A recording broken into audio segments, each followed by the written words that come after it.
Islamic State militants have published new video footage showing the execution of British citizen Alan Henning, a taxi driver from Manchester who went to Syria last year to work as a driver for humanitarian aid convoys. Meanwhile, in Croatia, Muslims are marking their biggest celebration, Kurban Bayram. The central ceremony was held in Rijeka's mosque, where the leader of the Islamic community in Croatia, Mufti Aziz Efendi Hasanovic, denounced the actions of Islamic State militants. He said that all Muslims should raise their voices against such acts, condemning them with the utmost conviction. He said that they had nothing to do with the Islamic faith and no one, nowhere should be allowed to abuse Islam in this way. The civil initiative called In the Name of the Family has confirmed that it hasn't yet raised enough signatures to call a referendum on preferential voting. Its leader, Jelka Markic, says that they have collected 2/3 of the required number. The deadline for collecting signatures runs out tomorrow. Both the two main political parties in Croatia, the SDP and the HDZ, are opposed to preferential voting. Prime Minister Zoran Milanovic has wrapped up his 7-day tour of top IT companies in the United States with a visit to IBM's headquarters in New York. Milanovic led a Croatian delegation whose aim was to attract investment from such companies in Croatia. Appearing on Croatian television last night, President Ivo Josipovic commented on the uncertain future of Ines oil refinery in the town of Sisak, saying that it would be a mistake to decide the fate of the refinery when relations between the main shareholders, the Croatian government and the Hungarian oil group MOL, were not completely clear.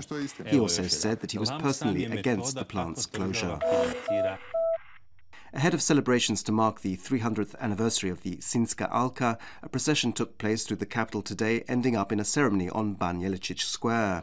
The Sinjska Alka is a traditional Croatian equestrian competition held in the town of Sinj, in which horsemen at full gallop try to spear a small metal disc. Sport, and in basketball, reigning ABA Regional League champions Zagreb's Cibona opened the new season with a defeat at home. Ljubljana's Olimpija won for a score of 85-80. Today, Cedevita will play Krka in Slovenia, while Zadar host the Bosnian team Igokeja. In ice hockey, Medveščak defeated Dinamo from Riga 3-2 last night in Zagreb. This is their 4th victory in the KHL this season and their first victory after 3 consecutive defeats. And the Croatian women's volleyball team face Azerbaijan tonight in their 3rd match of the 2nd round of the World Championships being held in Italy. The game begins at 8 p.m. This afternoon's forecast calls for partly to mostly sunny weather on the coast, although there could be some changeable spells in the south, with the possibility of rain or the occasional rain shower.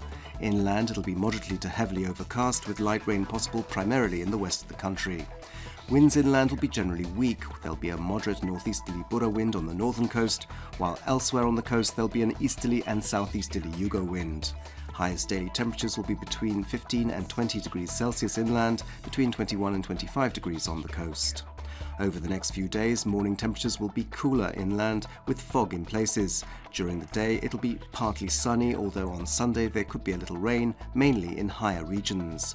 On the coast over the next few days, it'll be partly sunny, with the most sun expected in northern regions.